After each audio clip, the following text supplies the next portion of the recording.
Hei, Speķa karalis Māris man raksta.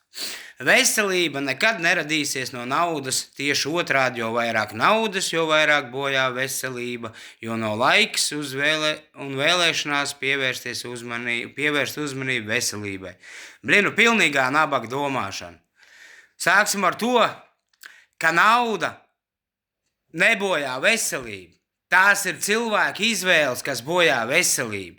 Cik cilvēki ar lieliem ienākumiem ēd veselīgu pārtiku, sporto, regulāri pārbauda savu veselības stāvokli, kas rūpējās par savu veselību.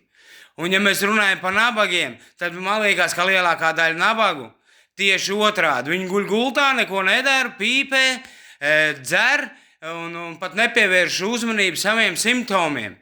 Jo, ja tev nav naudas, tu jau pat nevar parūpēties par sevi. Tu jau pat aspirīns, bračiņ, nesanāk. Nu, Māri.